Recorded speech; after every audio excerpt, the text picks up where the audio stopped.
better job, better house, better. I want to be Puff Daddy. I want to get my music. I want to teach the people, even with that. All right, so these things, all of these type of things, even your need to, this need, I must teach the people, and the people need to know.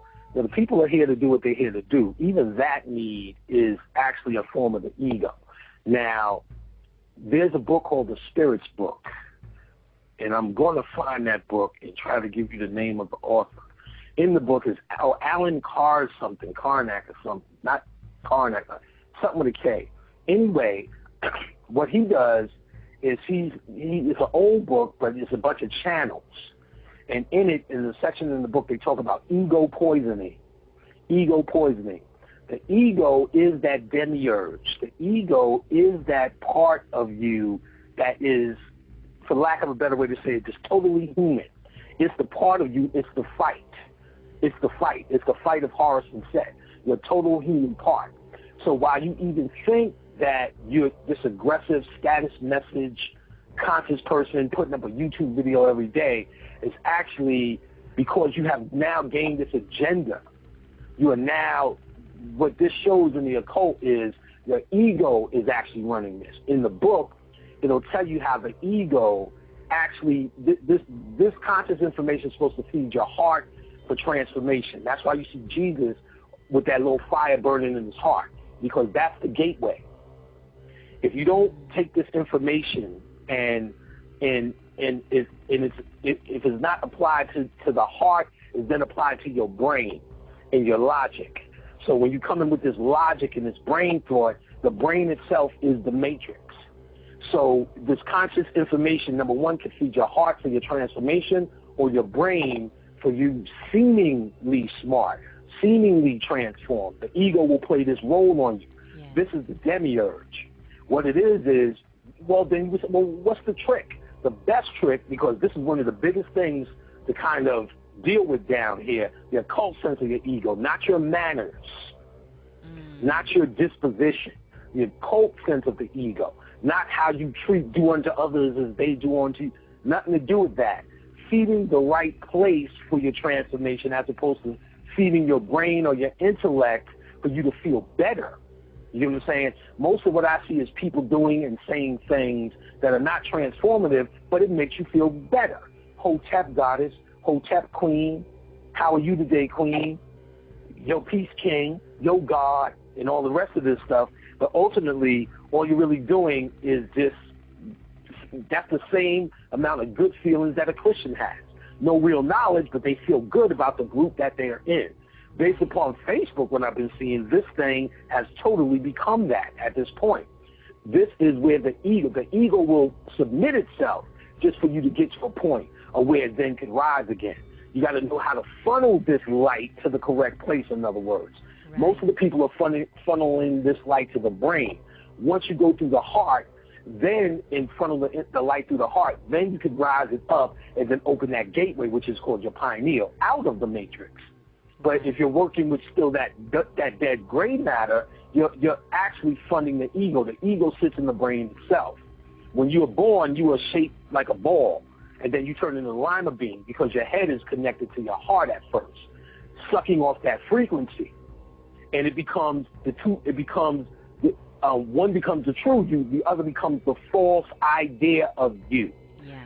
This is all demiurge thinking. This is all demiurge thinking. Because it's on top of you, it seems as if it is running you. But the true thing is in the center of you, at middle point. The sun is a hieroglyph with a circle with the middle point, represents the heart. Represents the heart. Now, so the ego that you're actually, how do you do it? What's one of the best ways? The best technique is you have to start losing agendas. Most people, I'll ask them, well, why are you getting into this? And the answer in some form or another is to be able to repeat it to somewhere or somebody or someone else, as opposed to actually just learning it for their transformation.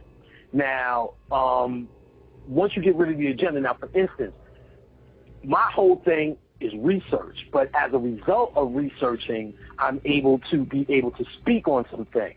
That's a side effect. That's not why I get into it.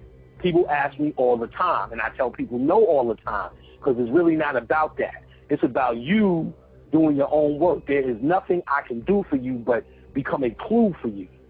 A clue. Right. So now, this is also represented in the laws of Maya, or even better, the judgment seat of Maya. Now we got to think a little bit more logically here. What business, if these people mapped out the stars, the equinoxes, and built pyramids and did all of these kinds of things, what reason would they have to write to people, I have not stolen any goats, I have not coveted thy neighbor's goods? They didn't have a money system. Why would they have to do that? Because what that really that's ridiculous if you look at it logically, but that's a level. Now, what that really meant was when your spirit or your ka or your soul is standing, the epiphany that you're getting is, I have not did this, I have not done that, I have not did it because I was never here. This is an illusion. So you are no longer married to this physical world, or you have no attachments, or you have gone beyond the ego of creation. Right. Creation itself is the ego. Remember, when you say I am that I am, that's another way of saying, when somebody say, what are you? I am that I am. And that's it. You figure that shit out. It's all within me. When you go, I'm in creation, you go, this is what I look like as a flower. This is what I look like as water. This is what I look like as a gnat, a rat, a tree, a bunny rabbit. This is what I look at, and all of these possible things. That's an expression of the ego. That's a show. That's showing off. That's showing off. What you're trying to do, the chaos realm is all potential, and you can say that's the I am that I am. You know what I'm saying? You know, like I said, these things are multi-layered. There's no one definition. That's why this is so great to study this thing. So the true enlightenment, and you'll see in the Gnosticism, the true spark is that is the soul, is the spirit. And you're supposed to be feeding that instead of the brain. It will tell you anything you want to hear. In mythology, Buddha is fighting his ego, and he's doing some meditation. His ego comes to him and says to him, you know something? What a great job. You have done it. You have done it. You have totally beat me. You got it. You the master. My hands are up against the wall. You the man. Buddha says that his own ego, I'm not even falling for that bullshit. You get what I'm saying? Right. I'm not even falling for that bullshit. So the ego is not, he said something smug to me. Yeah, that's the ego, but that's more courteous, and that has nothing to do with your rise, really. This is not about chivalry, about pulling out chairs and opening up doors. That's kind and very nice. You know what I'm saying? But that does not get you closer to enlightenment. You know what I'm saying? All of this information doesn't get you closer to enlightenment if you don't fill the correct place. In other words, if you have an agenda, you're fucking up. You gotta. The only agenda you need is you want to know. You will not stop. That's the only thing you want is to know. That's my only agenda, is to know. Everything else that I can do is a damn side effect.